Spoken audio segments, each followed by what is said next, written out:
Welcome to the Old Time Radio Netcast Network. I'm your host, Andrew Rhynes, and let's get into this episode. Tired of the everyday routine? Ever dream of a life of romantic adventure?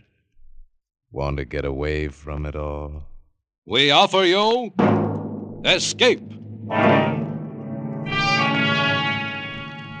Escape, designed to free you from the four walls of today for a half hour of high adventure. Escape, brought to you by your Richfield gasoline dealer and the Richfield Oil Corporation of New York, marketers of Richfield gasolines, motor oils, and other petroleum products. Look for the Richfield Eagle on the cream and blue pumps.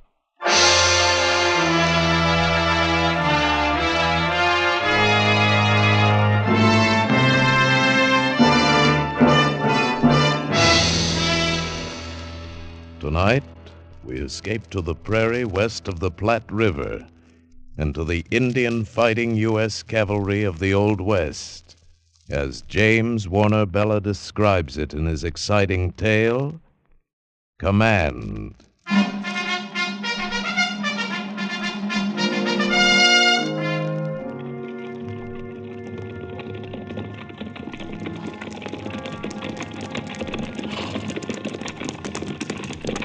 Captain Brittles, sir. Yes, Sergeant. Here comes Lieutenant Cohill back with a patrol. Yes, I see him. Halt the column. Yes, sir. Column! Ho! Column! Ho! Column! Ho! Hand me my field glasses, Sergeant. Yes, sir. Here you are, sir. Thank you.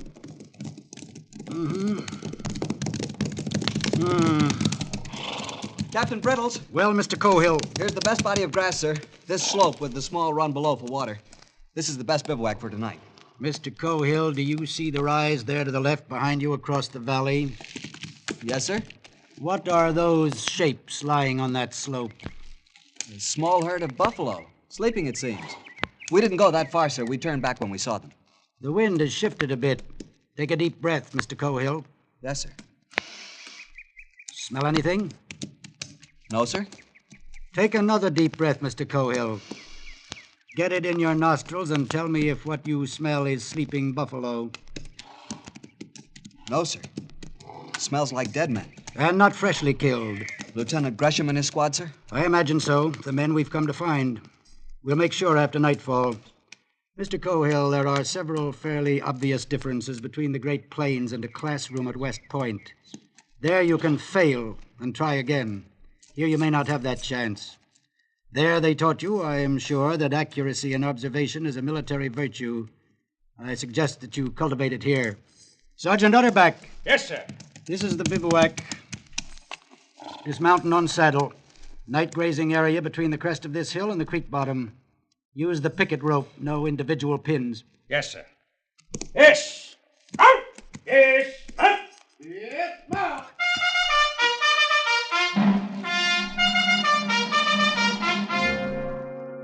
Yes, sir, Captain Brittles. No, sir, Captain Brittles. Of all the officers in the United States Cavalry, why did they have to assign me to him? A handbook soldier, over age and grade. A bitter failure of a soldier, marking time out here on the plains until he retires, taking up space in the table of organization, standing in the way of younger and more aggressive and, yes, more capable officers. My father wouldn't be guessing. Father would be over yonder right now to see if those corpses are really Gresham and his men. Father would have made sure instead of losing time making camp. The broken rattle Sergeant Utterback had found at noon showed clearly. Sir, that broken rattle the sergeant found. Yes, Mr. Cohill?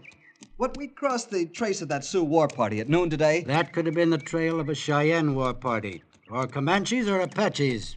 They all make rattles like that from the ends of buffalo toes. But if they were Sioux, they couldn't be more than 30 miles to the north in the Deadlands. They're afraid of ambush, so they'd be camping away from timber and near water.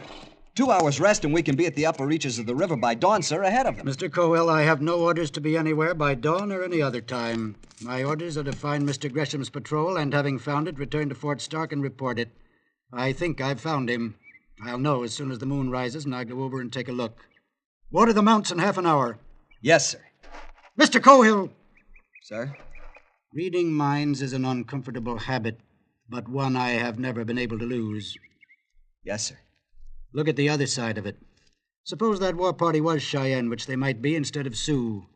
They wouldn't be in the Deadlands. Cheyennes would head for timber along the lower Mesa Roja. So would Arapahoes, Kiowas, or Comanches. They'd all bivouac in the open timber. And, Mr. Cohill, they all make rattles out of buffalo toes. Yes, sir. Pass the word to Sergeant Utterback that dinner will be at 6:30, but the bugler will not sound calls. Yes, sir. And, Mr. Cohill, Yes, sir. there is no shortcut to the top of the glory heap. So we'll not run all over the West tonight looking for one.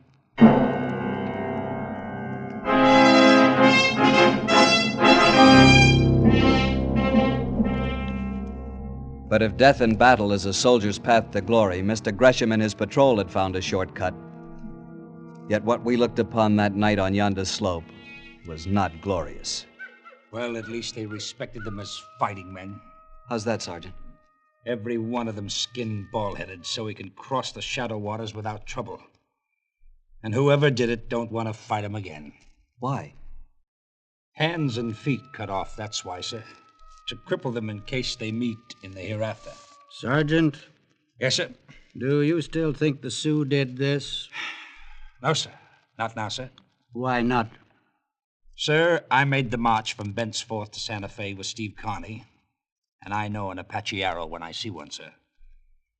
Even 1,000 miles from where they're made. Yes, but that Sioux trail we crossed this morning, that war party could have brushed with an Apache war party and come by Apache arrows that way. No, sir. No, sir, this job is 2 days old, sir. It wasn't that Sioux war party. This is Apache work. How do you figure that? Mostly because the captain knows it's Apache work, too, sir. Lieutenant Cohill, Sir? take the grave detail. Yes, sir. Sergeant. Yes, sir. We shall move the company out at 10 tonight. Yes, sir. We will return to Fort Stark to report this massacre as fast as we can. Yes, sir. So he's showing me. Makes his lieutenant first gravedigger and confides his plans to the sergeant in exchange for flattery. He's an old woman in blue fatigues. Can't hide his bad temper. And worse, he's a frightened old woman. Instead of striking when he has the advantage, he's going to cut and run. In a stiff action, I'd probably have to shoot him and take over the command.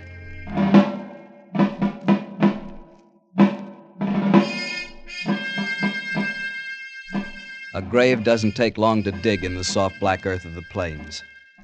And the rocks were nearby to pile upon the still mounds against the hungry muzzles of wolves and coyotes. And after, the air was sweeter in the cold moonlight. And the job done in plenty of time for Captain Brittles' scheduled retreat. The commander's prepared to mount, sir. Very good, Sergeant. Captain Brittles. Yes, Mr. Cohill. Excuse me, sir, but can't we go after the Indians who did this? Can't we try to... Mr. Cohill, the United States Cavalry is not out here to fight Indians. We're here to watch them and report on them for the Indian Bureau. We fight only if they attack us. I refer you to the standing orders of the Department of the Platte. They are most explicit on this point. Yes, I know, sir, but Mr. Gresham was attacked. How do you know that? Well, I don't, for sure. Of course you don't. But he's dead, and his command, dead and mutilated, and we ought to... Go to what? Avenge him?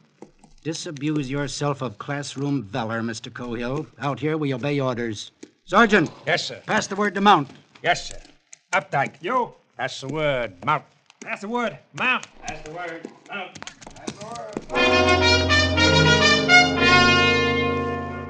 30 miles already that day, and who knows how many miles ahead of us tonight. The men are tired. The horses are tired. Cavalry is a delicate arm of the service, Captain Brittles. Hour after hour, as the moon threw our lengthening shadows ahead of us. Hour after hour. Walk 30 minutes, trot 5 minutes, dismount and lead 10 minutes, unbit and graze 15 minutes, every hour. Hour after hour.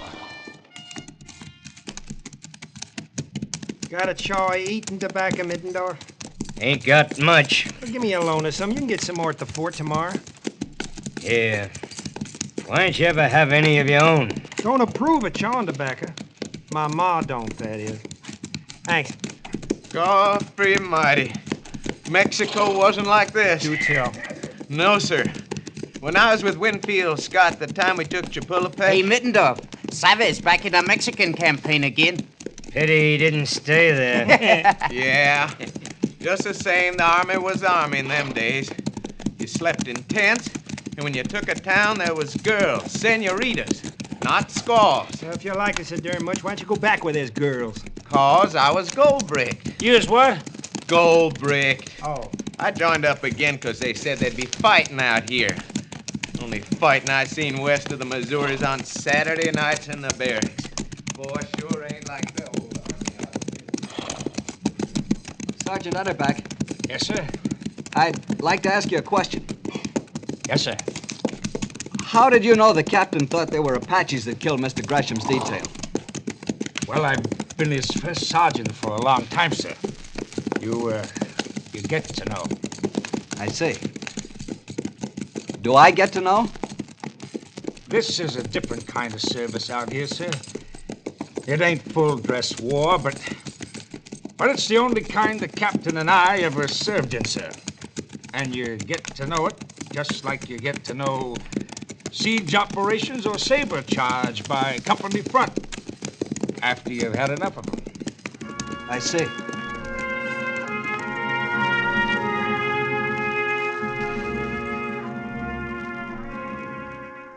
"5 hours on the way now. Less than 3 hours till dawn. And we're at the North Fork of the Platte, and a full 25 minutes for watering call. Some of the men lie sleeping where they've dismounted. Others huddled together in the moon shadow of the high bank, quietly That's the way talking. it happened. She left me standing there like a bound boy at a husking. What'd you do then? Wasn't nothing to do except join the army. That little senorita in Mexico City. Time I was with Scott when we took Mexico. Well, she wasn't at all like that. Not at all. Any of you boys ever ate a lobster? Not me. I never even seen one. I had a catfish once. Didn't like it. I could sure put away a lobster right now. Fresh out of the lobster pot and into the cooking pot. Alive? Sure. That's the only way to cook a lobster. Sure wish I was back in Wiscasset. Get you back in the state of Maine, you'll be pining away for buffalo meat. Truer word was never spoken. Some people ain't never satisfied. I ain't never satisfied for a fact. That's how you get someplace in this world. Never be satisfied. Sure got you a long way, didn't it? Looks like you can plan on getting even further, Saba. Captain's getting fidgety again. Oh, yeah. Another day, another dollar. All right, men. All right, fall in and be quiet. Prepare to mount. Pass the word. Prepare to mount. Pass the word. Prepare to mount. Pass it. Prepare to mount. Pass it. Mount. Mount. Route step. Forward. Route step. Forward. Route step. Forward. March. Go. Go. Go.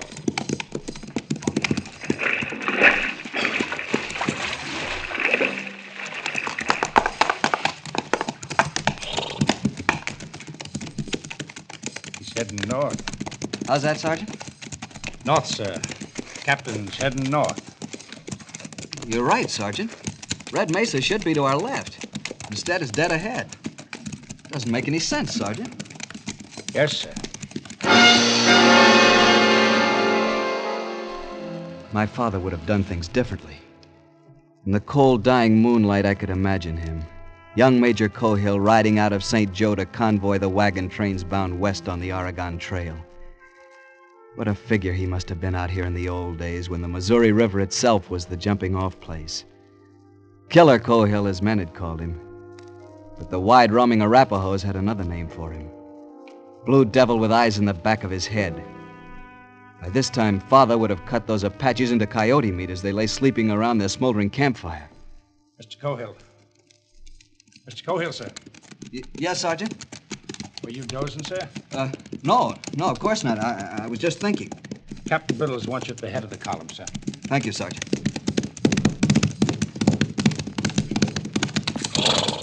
Sergeant Utterback said you wanted me, sir. Yes, Mr. Cohill, I do. This is officer's call. Listen carefully. I have Sergeant Sutro ahead of me with the point. You will relieve him with 8 men and push forward fast. Yes, sir. Do you recall the ford across Red Mesa Wash? Yes, sir. We crossed it yesterday. Exactly. There is a knoll on the east side of the wash. A knoll that is crossed by the trail from the top of the mesa. I remember, sir. Be on that knoll before dawn. Build a bivouac fire as soon as you arrive. Do what, sir? Build a fire. I want to know when you get there. But I can send a messenger back to tell you when I arrive. I want everyone else for miles around to know it, too. Build a bivouac fire, a squad fire. No larger. Yes, sir. Should you happen to be attacked, you are to hold that knoll, fighting on foot. Remember, the dawn light can work for you, but it can also fool you in this country. So don't shoot until the last possible moment. But I don't understand. You don't have to. You have your orders. Yes, sir. Move out, Mr. Cohill. You're the bait on my hook. Wriggle.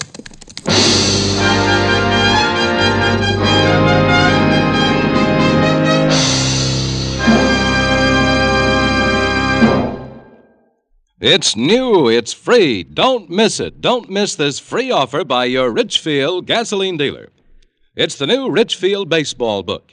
32 pages jammed with fascinating facts about America's #1 sport. And it's yours for the asking at your Richfield gasoline dealer station. This new Richfield baseball book is the most interesting book of its kind ever published. Listen to this. The Richfield baseball book shows you seating diagrams of leading stadiums. It has a special baseball quiz you can try on your friends. It has a special page on which you can try your skill at picking pennant winners. It has a spring and summer calendar. That's right. The Richfield baseball book has all that, plus major league schedules, many minor league schedules, and World Series box scores. So be sure to get your free copy tomorrow while the supply lasts. Drive in where you see the Richfield Eagle on the cream and blue pumps. Ask your Richfield dealer for your free copy of the new Richfield baseball book. And now we return you to Escape. You knew Red Mesa was there only because the stars stopped where it stood. The moon was a honey ladle spilling blackness over the edge of the plains. Then the jagged teeth of the Rockies broke it into ragged potsherds. And it was gone. It was dark. Black dark. Cold dark. The squad fire sputtered and took and pushed the night back a little. This was different. This was command. This was the final moment of the soldier's heritage. To stand ready to fire and be fired upon. To kill and be killed. And it wasn't at all like you expected. It just plumb scared you. Don't stand still, Mittendorf. Keep moving a little all the time. And slap those mounts. Keep them moving, too. Yes, sir. Lieutenant, sir? How come the captain sent us up here to sashay around on the top of this little old hill? He said we're the bait of his hook. Huh? The decoy. If there's an Indian war party, we're to draw them out. Better put some bacon on to fry, Lusk. Make it look natural. Yes, sir. Meaning we uns may end up like Mr. Gresham in his patrol? There's always that possibility. Oh, it ain't a prospect that pleases, sir. That's what a soldier lives for, Sarver. To die. He does? Yes, sir. It was a good performance. To any watching Sioux or Apache, here was a small white soldier war party like the two yesterday's party they'd left lying scalpless in the buffalo grass 30 miles down the valley. Fire lighted, bacon cooking. Horses unsaddled and warriors sleeping from a long night march. Soft for the kill. Only the warriors weren't sleeping.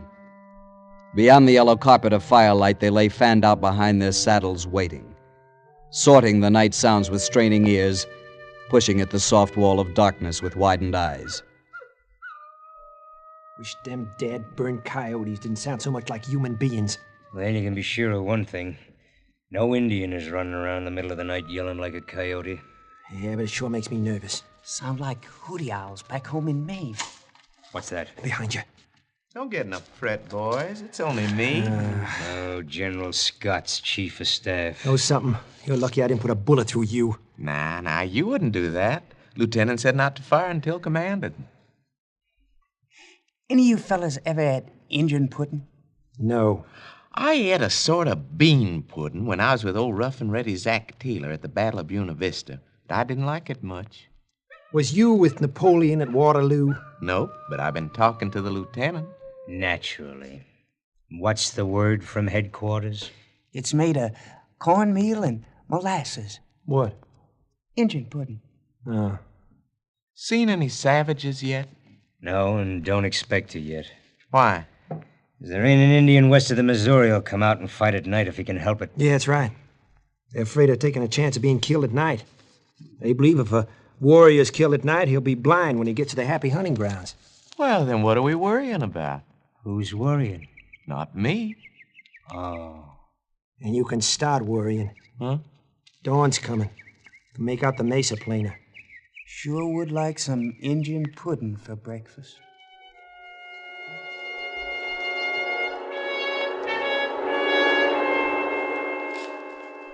Slowly, the light came. First, you could see the outline of the mesa. Then down below, the silver of the water in the wash. Then the shapes of the men. And out across the plain, the feathers of mist in the draws. If it was to come, it would come now.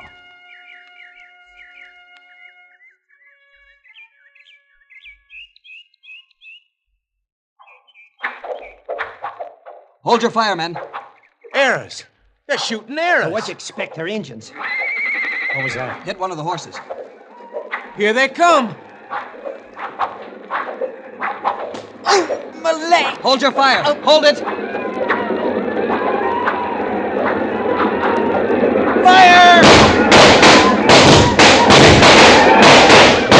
Cease firing!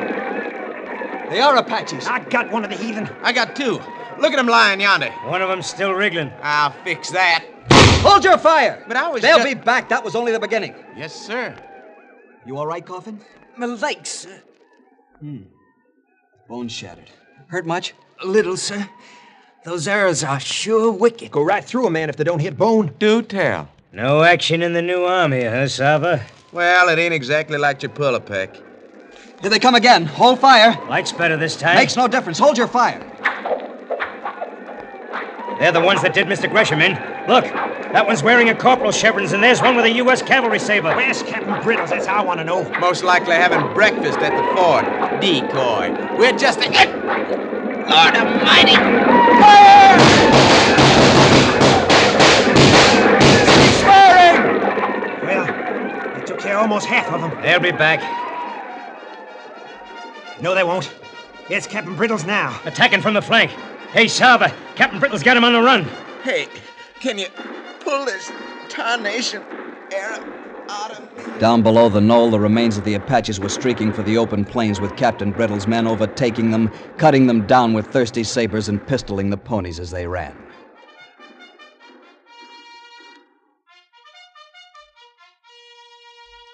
And then it was quiet, and not an Indian or his pony was left alive.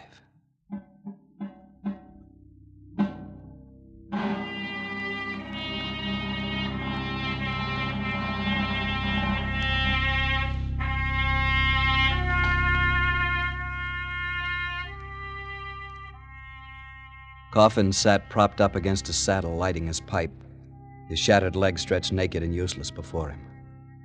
And Sarva lay where he'd fallen, eyes closed, face blue, his hands around the shaft sunk deep in his left side below the ribs, the feathered tip waving idly with each shallow breath. Can't we do something for him, sir? What? Look how deep that arrow is, right under the heart. Can't cut it out, can't pull it through. Poor Sava. He finally saw action. Yeah. I can hear him now telling St. Peter about the time he beat the Apaches under Cohill. That's not very funny. No, I guess you're right, Coffin. How's your leg? Paining you much? Can't feel anything. Lieutenant? Yes, Coffin? Do you think they'll send me back home to get this fixed? You think maybe I'll get to see the state of Maine right soon? I hope so, Coffin. Land of Goshen, no, you won't get further than the hospital at Council Bluffs. They'll wire you together, slap a plaster on you, and send you right back to fight Indians. It was a strange feeling. A mixture of pride and guilt. Watching a man die whom I'd commanded into action. Looking at the shattered leg of another. And a feeling of helplessness, too. For the moment, we could only sit there and wait. Our horses were dead or stampeded by the action. We were alone on our little hilltop in the hot red glare of the rising sun. And then the company rode back in triumph, and I was reporting to Captain Brittles. and it seemed like months instead of hours since I'd last looked at his tired gray face. Mr. Cohill, you did that well. You may do in time. Captain, you knew there were Apaches yesterday at sundown. And you knew they were camped on top of the mesa, didn't you, sir? Mr. Cohill, accuracy in observation is a military virtue. Had you pushed forward to that slope yesterday afternoon, you would have found Mr. Gresham, not sleeping buffalo. Had your eyes been sharp, you would have found this between the slope and last night's bivouac. An Apache headband. That's right, and blood-stained. And had you been a plainsman and suspected Apaches, you would have looked at once for smoke at sundown from the highest ground, in this case, Red Mesa. You had me fooled, sir. I even thought... The facts for the record are these. My patrol, temporarily bivouacked at dawn today, came under a sudden enemy attack. Fortunately, it was able to hold until I arrived with the main body. I understand perfectly, sir. I'm familiar with departmental orders which allow defensive actions only and expressly forbid attack. And yet they are in direct violation of cavalry tactics. For cavalry is extremely weak on the defensive and can only defend well by attacking. I believe that is also taught at West Point. And I thought you were avoiding an engagement. Captain, I'm terribly sorry. Mr. Cohill, never apologize. It is a mark of weakness. There is a captain out here who tried it once to escape an inquiry board. He escaped it, but he will die a captain in spite of his apology. The officer who saw to that could have worked with him and made a soldier of him if his humanity had been large enough. Mr. Cohill, I'm going to make a soldier out of you. You may present my respects to General Cohill when next you write your father. Mr. Cohill, take morning stables.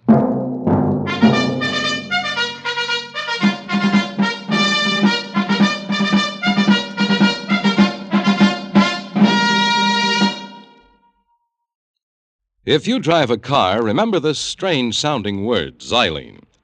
Xylene is one of the highest octane gasoline components known to science.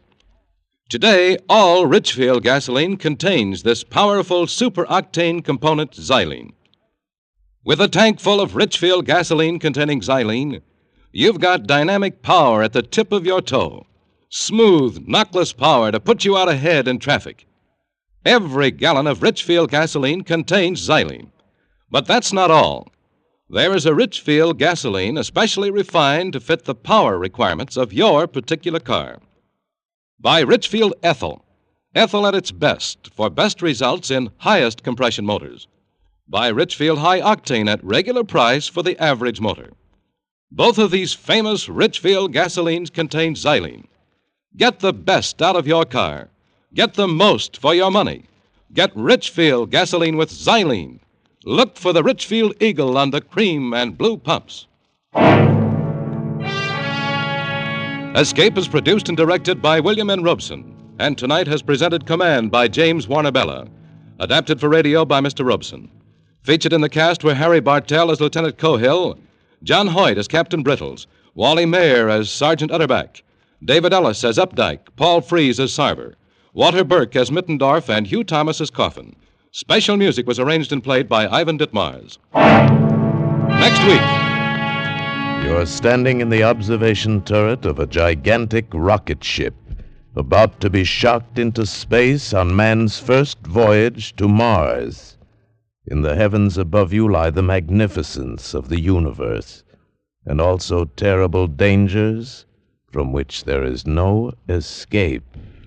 Next week at this time, the Richfield Oil Corporation of New York invites you to escape with one of the most unusual of all stories about man's attempt to conquer space, as Ray Bradbury tells it in his exciting tale, Mars is Heaven.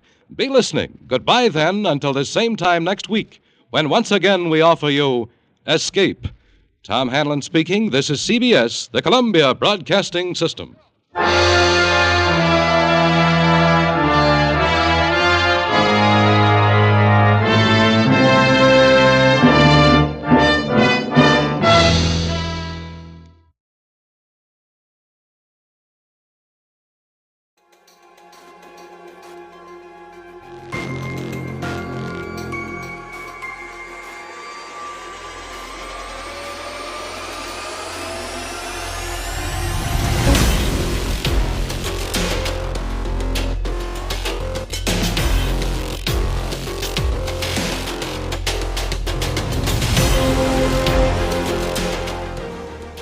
Welcome back. I hope you enjoyed this presentation from the Old Time Netcast Network. For more great shows, go to otnetcast.com. Don't forget to like and rate this episode in your favorite podcatching client. Follow this show on Facebook by going to otnetcast.com/Facebook. This episode is covered under the Attribution Non-Commercial Share-alike copyright. For more information, go to otnetcast.com/copyright. Thanks again for listening, and I hope you have a great day.